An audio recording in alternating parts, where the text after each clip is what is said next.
আমি নেসারাবাদে ভর্তি হওয়াটা আমার জীবনের সব থেকে এরপরে টার্নিং পয়েন্ট। সেই গল্পটা আপনাদের সাথে করতে হবে অনেক কারণে। বাংলাদেশ মাদ্রাসা শিক্ষা ব্যবস্থা, মাদ্রাসা সম্বন্ধে আমাদের ধারণা এবং আমার যে কালচারাল লড়াইয়ের সূচনা, এই গল্পটা শুনলে আপনারা নিশ্চয়ই কিছু একটা রিলেট করতে পারবেন। আমি আপনাদেরকে নেসারাবাদের গল্প বলবো। যখন আমি ক্লাস 4-এ ভর্তি হলাম, ঝালকাঠি এনএস কামিল মাদ্রাসা বা নেসারাবাদ মাদ্রাসার সেই গ্লোরি আজকে নাই, এখনটার সময় নাই। আমাদের সময়ে মাদ্রাসার গোল্ডেন এইজটা ছিল। আমি যখন ভর্তি হয়েছি তখন সেখানে 5,000 স্টুডেন্ট, মানে অলমোস্ট সবাই, 4,000-এর বেশি শিক্ষার্থী আবাসিকে থেকে পড়তো। সারা বাংলাদেশের সব থেকে স্কিল টিচারদেরকে সেখানে একত্র করা হয়েছিল। আমাদের বাংলাদেশের মাদ্রাসা বলতে যা, আপনি এইখানকার গল্প শুনলে আপনি সেটা রিলেটই করতে পারবেন না, যদিও exception cannot be an example. এটাই সারা বাংলাদেশের সমস্ত মাদ্রাসার গল্প না। আমার ভীষণ মনে পড়ে যে এই মাদ্রাসার, মানে আমরা যারা একসাথে পড়েছি, ঢাকা মেডিকেল থেকে শুরু করে সলিমুল্লাহ মেডিকেল, বুয়েট, ঢাকা ইউনিভার্সিটি, বাংলাদেশে এমন কোনো ইউনিভার্সিটি নাই যেখানে এই মাদ্রাসা থেকে আমাদের বন্ধুরা, ছোট ভাই বড় ভাইয়েরা সারা দেশের বিভিন্ন ইউনিভার্সিটিতে, মেডিকেল কলেজে, ইঞ্জিনিয়ারিং ইউনিভার্সিটিতে পড়েন নাই শুধু না, অনেকে এখানে ফ্যাকাল্টি হয়েছেন বিভিন্ন ইউনিভার্সিটির।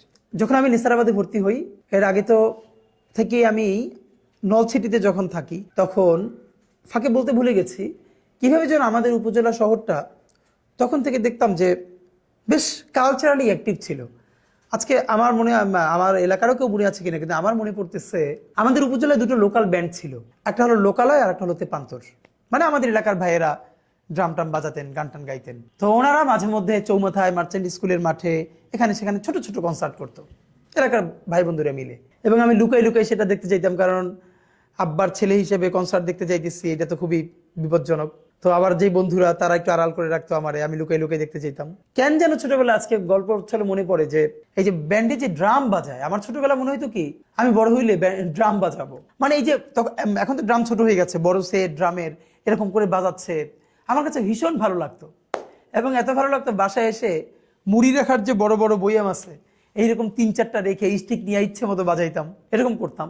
তো এইটা কেন বলা, যে নর্থসিটিতে তখন আমি মিলাদুন্নবী থেকে শুরু করে বিভিন্ন সাংস্কৃতিক অনুষ্ঠান ক্লাস 2-3 থেকেই নাম দিতাম। উপস্থিত বক্তৃতা, কবিতা, এগুলোতে নাম দিতাম। মফস্বল শহরে পুরস্কার পেতাম, 3 পর্যন্তই পেতাম। তো নেসারাবাদে যখন আসি, নেসারাবাদ আমাকে সুযোগ তৈরি করে দিল বিরাট একটা সাংস্কৃতিক চর্চার। একে তো এখানে পড়াশোনাটা ছিল বাংলাদেশের সেরা পড়াশোনা, মাদ্রাসার ডিসিপ্লিন একদম, মানে আমরা মানে অসাধারণ, মানে ভীষণ discipline, almost army training, punctuality যাকে বলে, এই ট্রেনিংগুলো এখানে ছিল। এর সাথে পড়াশোনাটা ছিল অসাধারণ, মানে দেশের সেরা শিক্ষকরা ওখানে পড়াতেন। কিন্তু পড়াশোনা, ডিসিপ্লিন অন্য অন্য আরো অনেক প্রতিষ্ঠানেও হয়তো ছিল, কিন্তু এইখানে যেটা শখীয় একটা ব্যাপার ছিল, এখানকার সাংস্কৃতিক বোঝাপড়া। বাংলাদেশে আর কোনো মাদ্রাসা তখন ছিল কিনা জানি না, আমাদের মাদ্রাসার যে বার্ষিক বিচিত্র অনুষ্ঠান হতো, রবীন্দ্রসঙ্গীত, নজরুল সঙ্গীত, ভাওয়াইয়া, ভাটিয়ালি, লোকগীতি, জারি থেকে শুরু করে একক অভিনয়, এমন কোনো পালা পর্ব নাই যেটার উপরে প্রতিযোগিতা হতো না। এবং বক্তৃতা, কবিতা, এগুলো তো আছে। আমাদের যে বার্ষিক বিচিত্র অনুষ্ঠানটা ওখানে হতো অনেক বড় করে। সেখানে একই মঞ্চে প্রথমে আরবি নাটিকা, তারপরে ইংলিশ নাটিকা, এরপরে বাংলা নাটক মঞ্চস্থ হতো। এমনকি আমার সর্বশেষ মনে পড়ে রবীন্দ্রনাথের মুকুট নাটকটাও মঞ্চস্থ হয়েছিল। অবশ্যই নারী ক্যারেক্টার ছাড়া, নারী ক্যারেক্টারকে অন্যভাবে পোট্রে করা হতো। এবং সেখানে বরিশালের বিভাগীয় কমিশনার, ডিসি থেকে শুরু করে সবাই উপস্থিত থাকতেন লম্বা সময় ধরে, মানে অসাধারণ। আমার যেটা মনে পড়ে যে এই বিচিত্র অনুষ্ঠানে ছোটবেলা থেকে আমি উপস্থাপনা করতাম, ছোটবেলা থেকে আমি খুব ভালো উপস্থাপনা করতাম। আমি যখন মঞ্চে দাঁড়ালে ডায়াসে আমাকে দেখা যায় না, পাশে দাঁড়াতে হয়, তখন থেকে আমি উপস্থাপনা করি, মানে ক্লাস 4 থেকে। আমার মনে হচ্ছে আমার উপজেলায় যেসব মাহফিল হতো, আমাকে আব্বার কাছে বলে নিয়ে যেত মাহফিল উপস্থাপনা করার জন্য। নেসারাবাদে গেছি পরে এই সমস্ত সাংস্কৃতিক অনুষ্ঠান একদম ছোটবেলা থেকে ইন্টার পর্যন্ত, যেহেতু আমি ওখানে ইন্টার পর্যন্ত পড়েছি, আমাকে উপস্থাপনা করতে দিত। সবাই ভীষণ ভালোবাসতো, আদর করতো। এবং আমি যখন খুব ছোট, মানে যখন মাইক হাতে নিয়ে মঞ্চে এক পাশে দাঁড়িয়ে উপস্থাপনা করতাম, ডায়াসে আমাকে দেখা যেত না। আমার মনে আছে যে আমাদের যে বার্ষিক অনুষ্ঠানটা হতো, আমি সাধারণত উপস্থিত বক্তৃতা, বিষয়ভিত্তিক বক্তৃতা, বাংলা, ইংরেজি, আরবি, কবিতা আবৃত্তি, একক অভিনয়, রচনা, কুইজ, এগুলোতে নাম দিতাম। আমার বড় ভাই, যিনি আমার অনেক বড়, তিনি ভীষণ ভালো গাইতেন। তিনি বক্তৃতা থেকে শুরু করে এগুলো তো ভীষণ ভালো করতেনই, এর সাথে নজরুল সঙ্গীত, রবীন্দ্রসঙ্গীত, নাতে রাসুল, হামদ, নাত, এগুলো ভীষণ ভালো করতেন, অনেক পুরস্কার পেতেন। আমার মেজো ভাই, তিনি ভালো বক্তৃতা করতেন। আমার মনে আছে একবার এমন হয়েছে যে বার্ষিক বিচিত্র অনুষ্ঠানে যখন পুরস্কার দেওয়া হচ্ছে, আমি ক শাখায়, মানে ক্লাস 5-এ পড়ি, আমার মেজো ভাই খ শাখায়, আমার বড় ভাই গ শাখায়। মানে পুরস্কারে শুধু নাম ঘোষণা করছে, মানে ক শাখায় প্রথম আমি বক্তৃতায়, খ শাখায় আমার মেজো ভাই, গ শাখায় আমার বড় ভাই, মানে সিরিয়াল দিয়ে শুধু আমরা 3 ভাই যাচ্ছি। তো প্রিন্সিপাল হুজুর থেকে শুরু করে সবাই, মানে এটা একটা কেমন ব্যাপার। আজকে আমি খুবই অনার্ড ফিল করি যে এমন একটা সময়ের মধ্য দিয়ে আমরা বড় হয়েছি। নেসারাবাদের মাহফিল হতো বছরে একবার, লক্ষর উপরে মানুষ হতো, লক্ষাধিক মানুষ হতো। 2 দিন ব্যাপী মাহফিল। আল্লামা সাইদি সাহেব থেকে শুরু করে বাংলাদেশের প্রতিটি যশ আলেমরা সেই মাহফিলে যেতেন। আমি যেরকম বিচিত্র অনুষ্ঠানে উপস্থাপনা করতাম, একই সাথে মাহফিলের সময়ও আমাকে দিয়ে আমার শিক্ষকরা উপস্থাপনা করাতেন। আমার ভীষণ, মানে আমি অবাক হই যে আমি সম্ভবত সেই সব ছাত্রদের একজন যারা শিক্ষকদের এত ভালোবাসা জীবনে পেয়েছে, এত ভালোবাসা।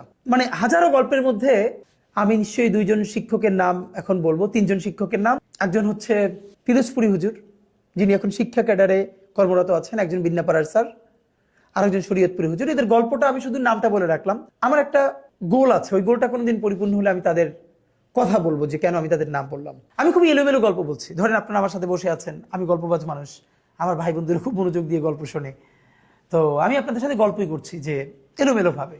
নেসারাবাদে আমরা জীবনের শ্রেষ্ঠ সময়টা কাটিয়েছি।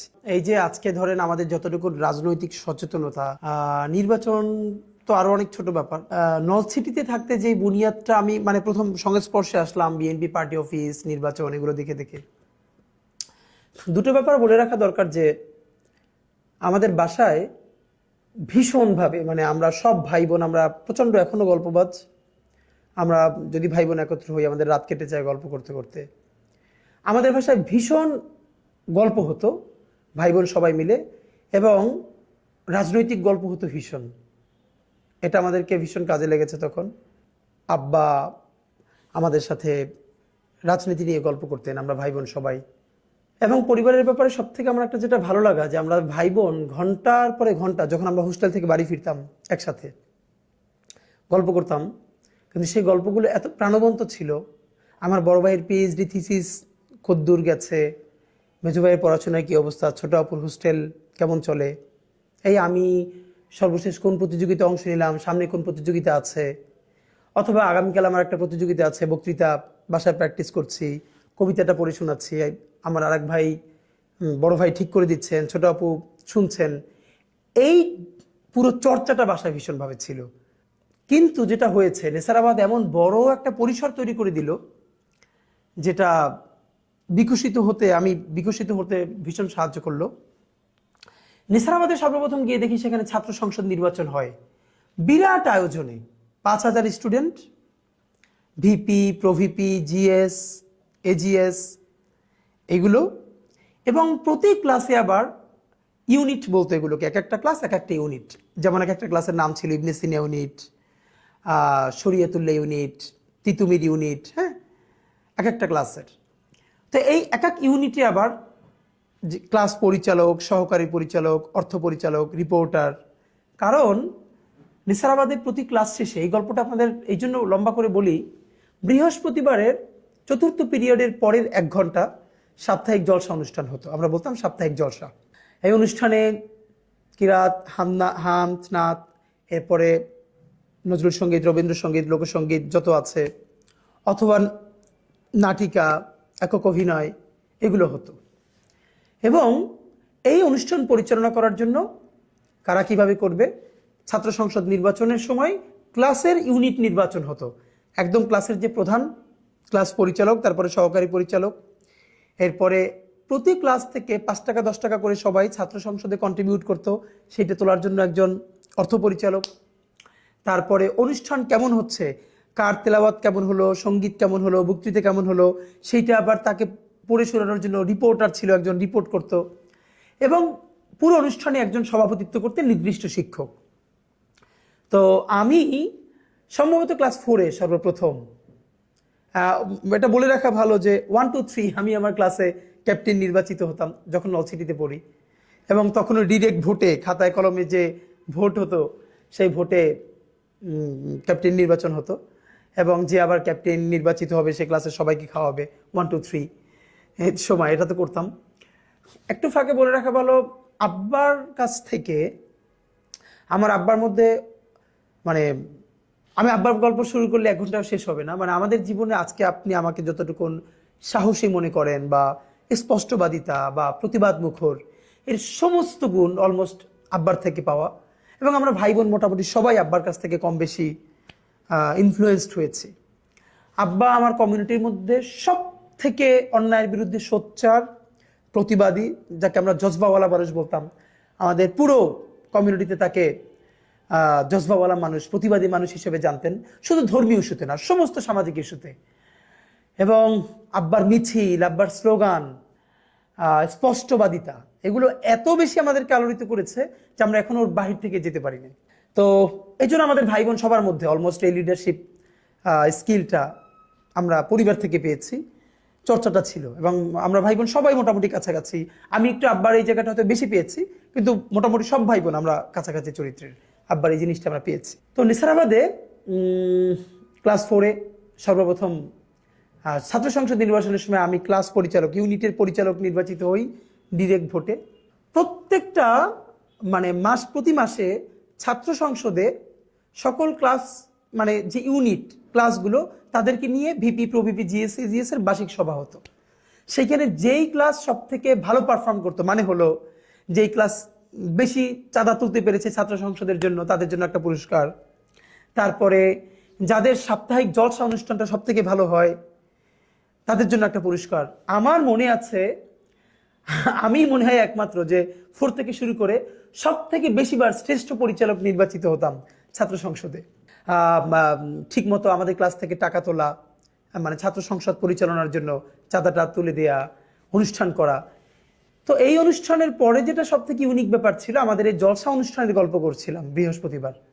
অনুষ্ঠানের পরে সব ক্লাস থেকে একটা মিছিল বের হতো। আপনার আমাদের ক্যাম্পাসটা অনেক বড় ক্যাম্পাস, আপনারা গেলে দেখবেন ঝালকাঠিতে।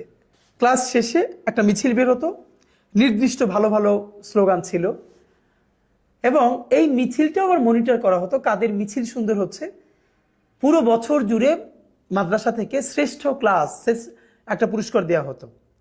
এর মধ্যে কি কি থাকতো, কোন ক্লাসের স্টুডেন্টরা শতভাগ ইউনিফর্ম মেনটেন করে আসতো, তারপরে কাদের জলসা অনুষ্ঠানটা বেশি ভালো হতো, কাদের মিছিলটা ভালো হতো।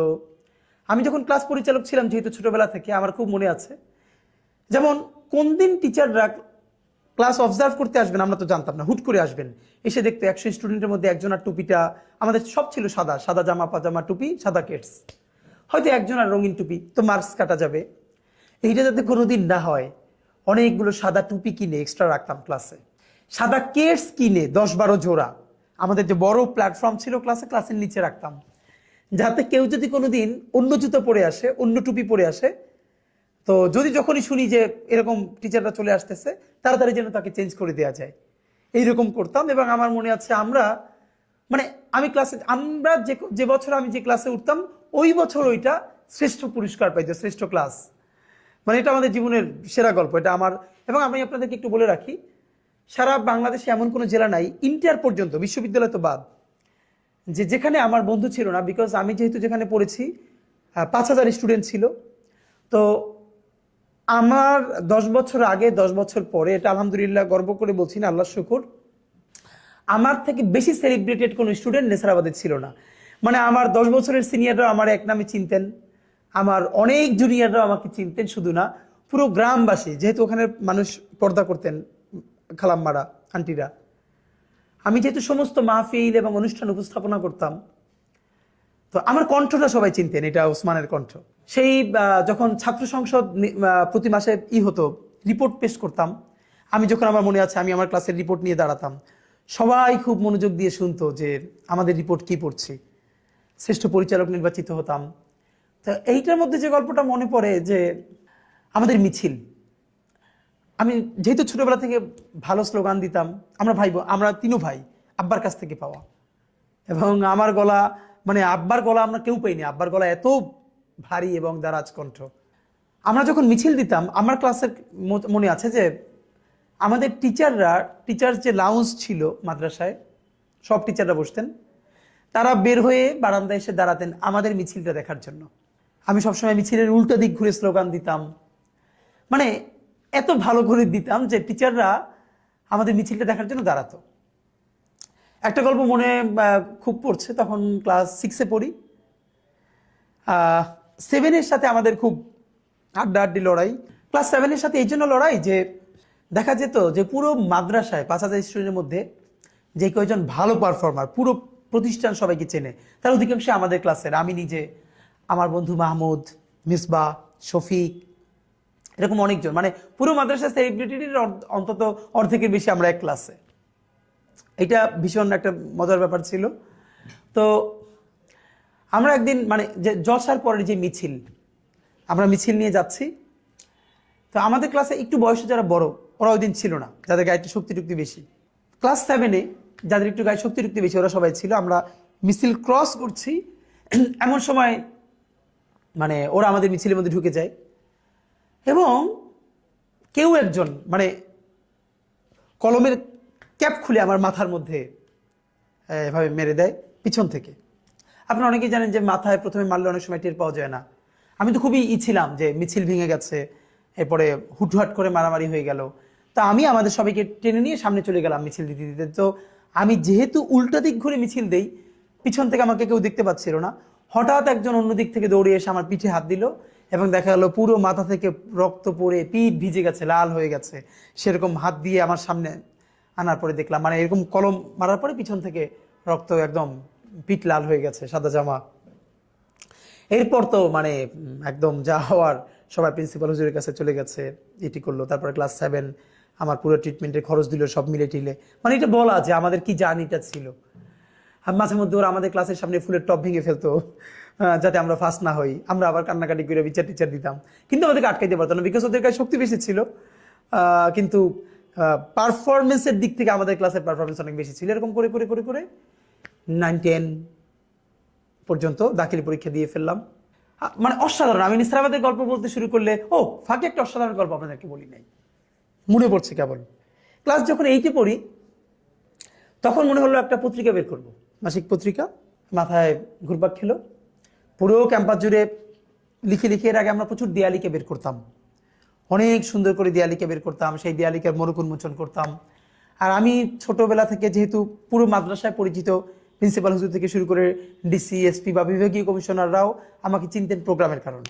তো একটা পত্রিকা বের করব উদ্যোগ নিলাম, লেখা সংগ্রহ করলাম এবং 8-এ বসে প্রথম একটা মাসিক পত্রিকা প্রিন্টেড, মনে আছে, নবজাগরণ, আমি সম্পাদক হলাম এবং বের করলাম। 3টা সংখ্যা বেরও করতে পেরেছিলাম। একটা সংখ্যা মনে এখন আমার কাছে আছে, যে 3টা সংখ্যা এবং প্রিন্টেড নবজাগরণ নামে। এখানে কবিতা, গল্প এসব থাকতো। তো দাখিল পর্যন্ত আমাদের একটা জার্নি। এরকম তো সারা জীবন, মানে অসাধারণ লাইফ আমরা লিড করলাম নেসারাবাদে। এর সাথে সেরা পড়াশোনাটা নেসারাবাদে আমি প্রথম দেখলাম যে আসরের পরে আমাদের কোনোদিন ইংলিশ বিভাগ, কোনোদিন আরবি বিভাগের মাঠে বসে প্রোগ্রাম হতো। আরবি বিভাগের প্রোগ্রামের শেষে রাস্তায় আরবিতে মিছিল হতো, ইংরেজির দিন ইংরেজিতে মিছিল হতো, মানে এরকম অবস্থা ছিল। দ্বিতীয় গল্প হলো, নেসারাবাদে ভর্তি হওয়ার পরে আপনারা জানেন বাংলাদেশে তখন প্রচুর সাংস্কৃতিক চর্চা হতো। সংস্কৃতি মন্ত্রণালয়ের অধীনে জাতীয় শিক্ষা সপ্তাহ অনুষ্ঠান হতো বছরে একবার, অনেক বিরাট করে, একদম উপজেলা, জেলা, বিভাগ, তারপরে জাতীয় পর্যায়ে। ধর্ম মন্ত্রণালয়ের অধীনে ইসলামিক ফাউন্ডেশনের তরফ থেকে বছরে কয়েকটা প্রোগ্রাম হতো, শিক্ষা মন্ত্রণালয়ের পক্ষ থেকে হতো। তো যেহেতু আমি ঝালকাঠি সদর, আমাদের মাদ্রাসা থেকে প্রচুর স্টুডেন্টরা এই ইভেন্টগুলোতে ঝালকাঠিতে অংশগ্রহণ করতো। যেমন মানে সবগুলোতে আমি এবং আমার বন্ধুরা, আমি সবসময় অংশগ্রহণ করতাম। উপস্থিত বক্তৃতা, আবৃত্তি, তারপরে রচনা প্রতিযোগিতা, বিতর্ক প্রতিযোগিতা, এগুলোতে আমাদের অন্য বন্ধুরা নজরুল সঙ্গীত, রবীন্দ্রসঙ্গীত, অন্যান্য যেগুলো আছে, কিরাত, হামনাত, এগুলো অংশগ্রহণ করতো।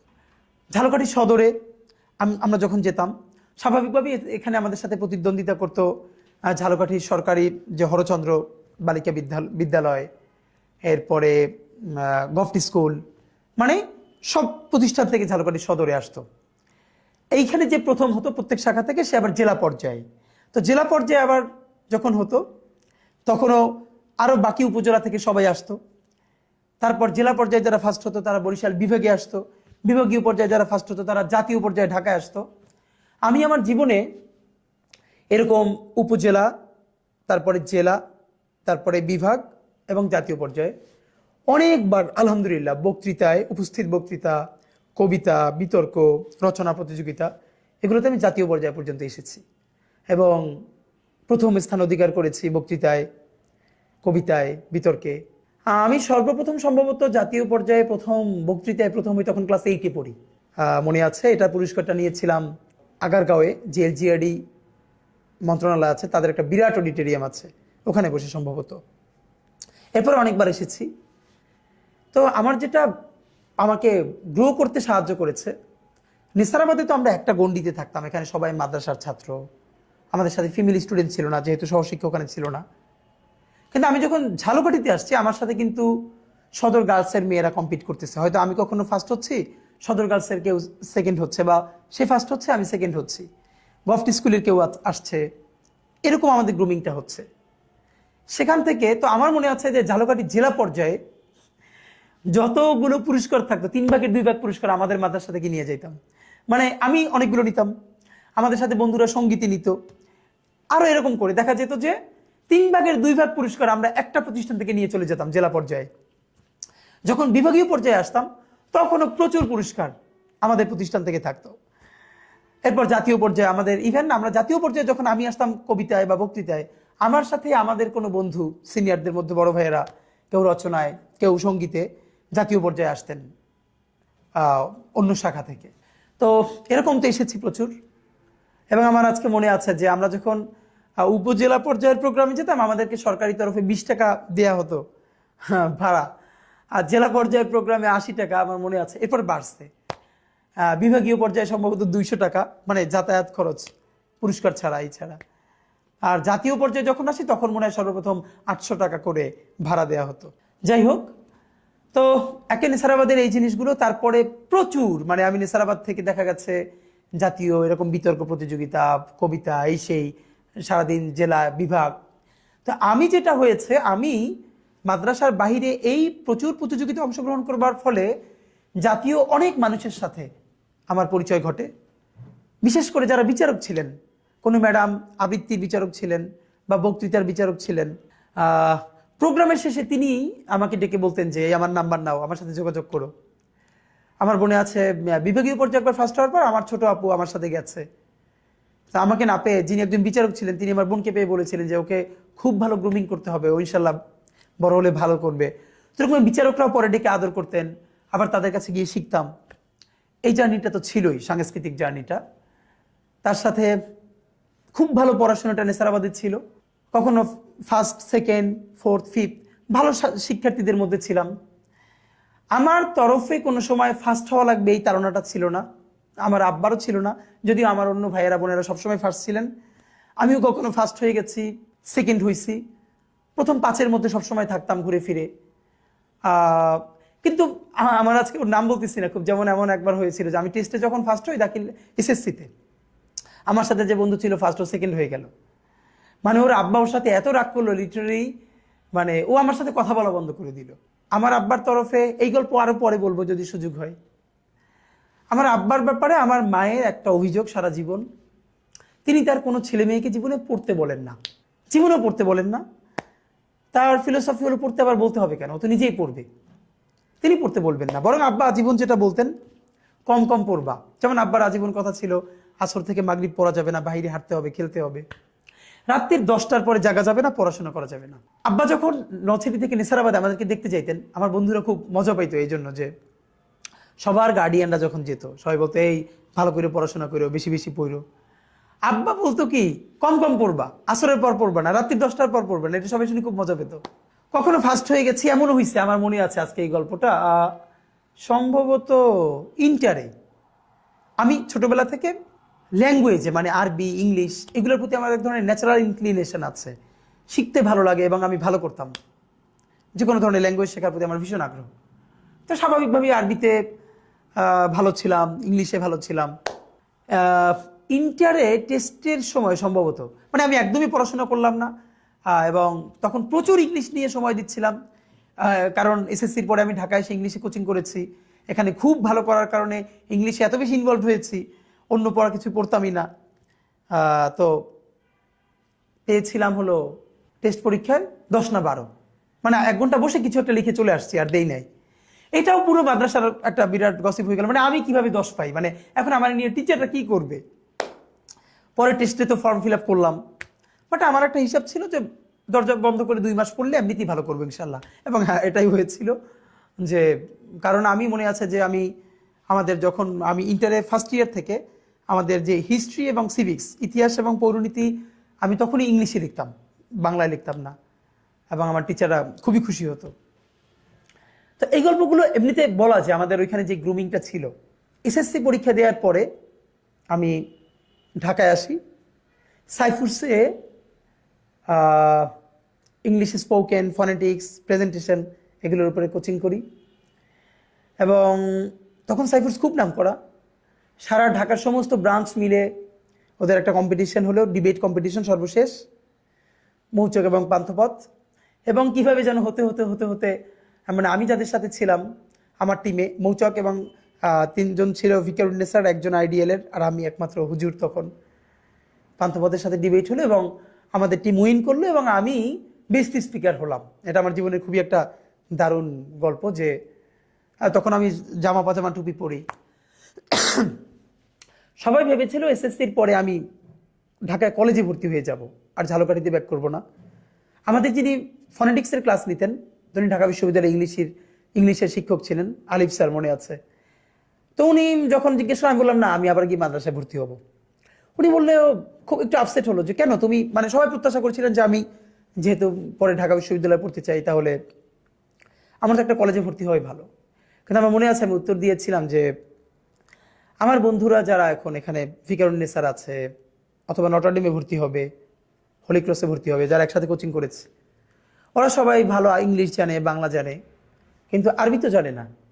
আমার ভালো লাগার ব্যাপার হলো আমি তো ইংলিশটাও জানি ওদের মতো করে মোটামুটি, মাশাল্লাহ, বাংলাটাও জানি, কিন্তু আমি যে আরবিটা শিখছি, এটা যে আরেকটা এফিসিয়েন্সি আমার মধ্যে আছে, এইটা তো ওদের নাই। সুতরাং আমি এটা আরও গ্রো করতে চাই। তো এইটা শুনে উনি খুব খুশি হয়েছিলেন। আবার ব্যাক করলাম এসএসসির পরে, আলিমের এসারাবাদে আবার ভর্তি হলাম। আলিমটা আমি পড়াশোনা করিনি, একদম একাডেমিক পড়াশোনা। আমি প্রচুর ইংলিশ ফনেটিক্স নিয়ে সময় দিলাম। সময় পেলে ঢাকায় চলে আসতাম, আমার সেই টিচারদের সাথে ক্লাস করতাম।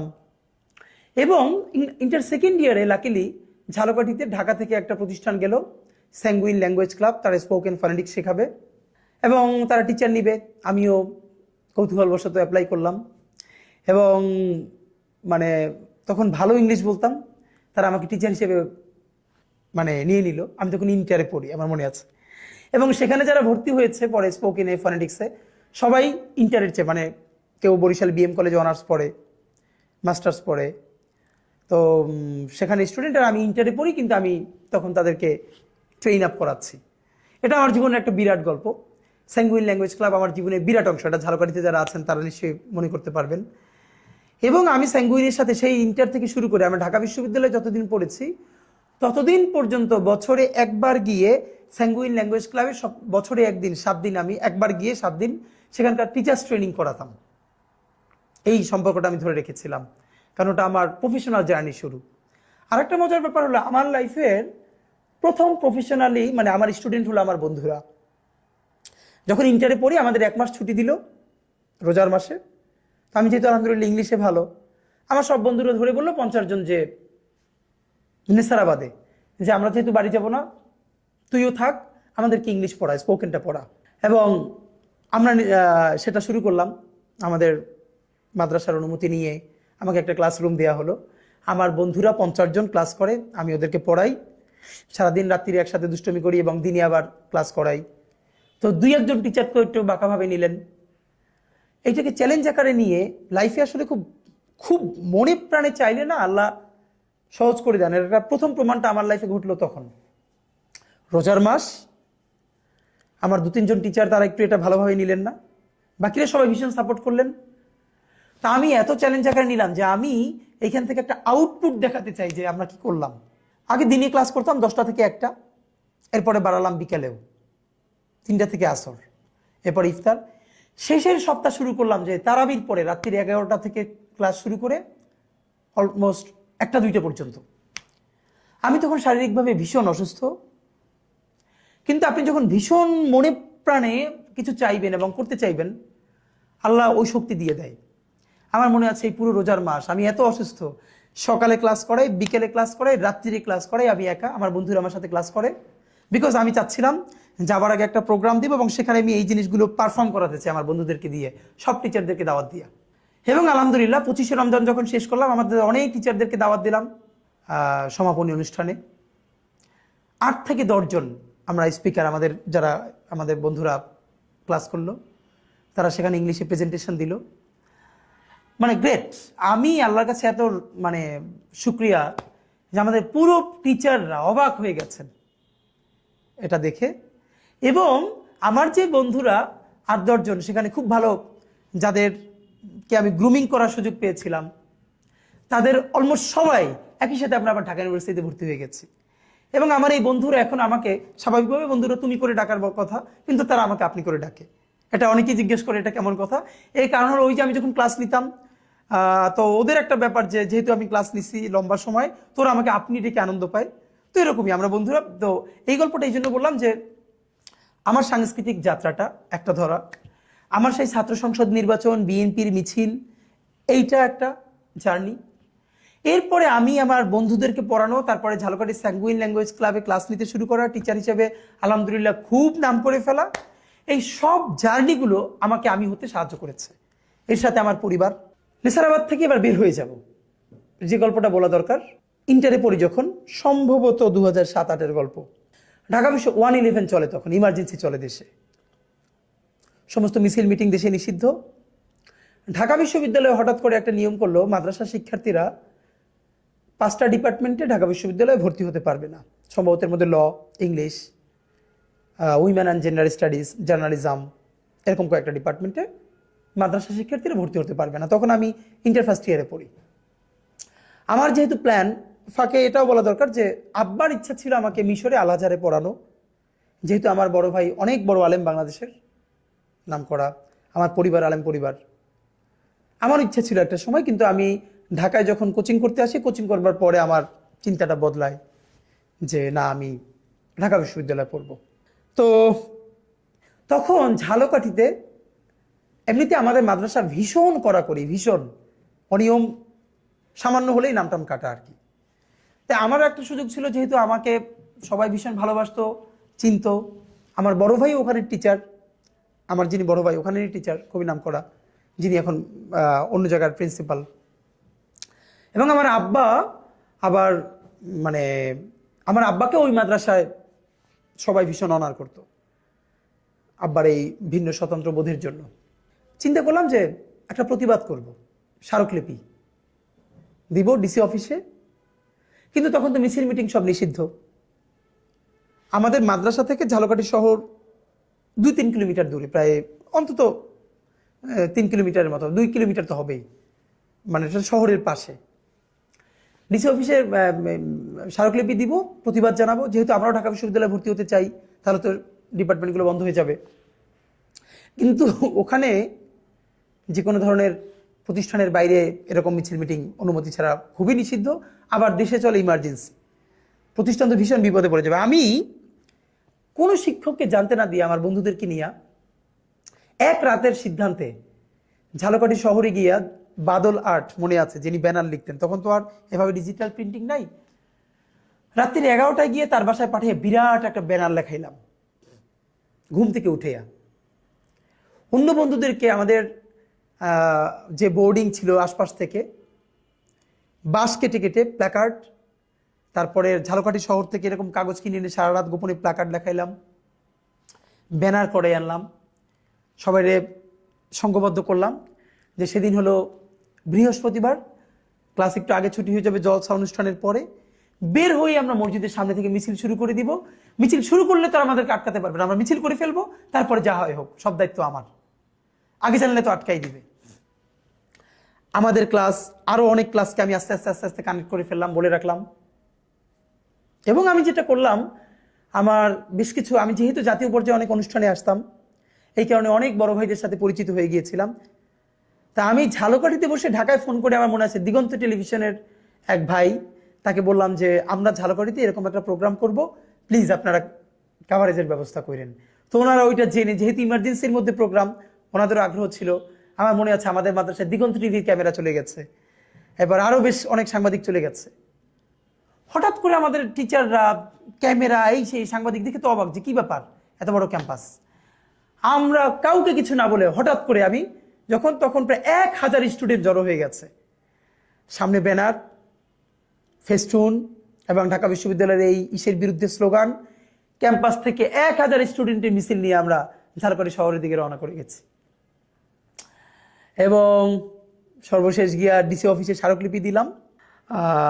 দিয়ে টিয়ে সবাই প্রতিষ্ঠানে ফিরল, আমি আর বাসায় ফিরলাম না, কারণ ওইটার প্রেস রিলিজ হাতে লিখে বিকেল 5টা পর্যন্ত ঝালকাঠি শহরের কোন সাংবাদিকের কোথায় কোথায় বাসা, যাদেরকে প্রেস ক্লাবে পাই নাই, গিয়ে ফটোকপি করে দিয়ে আসলাম। এসে আমি নলছিটিতে বাসায় চলে আসলাম, খুবই টায়ার্ড, ঘুমাই গেলাম, যা আছে কপালে। নাম তো আমার কাটা যাবে, আমি তো নিশ্চিত। আমি ঘুমাইছিলাম, আমার বড় ভাই আব্বাকে ফোন করে বলল যে আব্বা এবার মনে হয় নাম কাটা যাবে, এবার আর আটকানো যাবে না। আমার বোন আমাকে বলল যে আব্বা তাকে উত্তর দিল আমার বড় ভাইকে যে ও হয়েছে তো একটু আমার মতো, কি করবা বলো। এবং অন্য পরিবারে হলে যেটা হইতো যে স্বাভাবিকভাবে বকাঝকা করতো। খুব টায়ার্ড, আমি সকালে ঘুমাই আসছি, তখন নলছিটিতে পত্রিকা আসতো বরিশাল থেকে লঞ্চে। আব্বা লঞ্চ ঘাট গিয়ে দাঁড়িয়েছেন, আমি জানি না, সব পত্রিকা আসলো। আব্বা প্রত্যেকটা পত্রিকা খুলে খুলে 3-4টা পত্রিকা দেখলেন আমাদের এইটা নিউজ করা হয়েছে, ছবি দেওয়া হয়েছে। আব্বা সেই পত্রিকাগুলো কিনে বাসায় না ঘুম থেকে উঠে আমার বলতেছে যে এই যে দেখো তোমাদের কালকে প্রোগ্রামে এই পত্রিকায় আসছে। মানে আমার এই কথাগুলো খুব মনে পড়ে আর কি। যাই হোক, মানে ঢাকার জন্য আমরা ঝালকাঠিতে বসে আন্দোলন করলাম, এটা জাতীয় পত্রিকা আসলো, আমাদের জন্য তো আনন্দের। ঢাকায় ফিরলাম ইন্টার পরীক্ষা দিয়ে।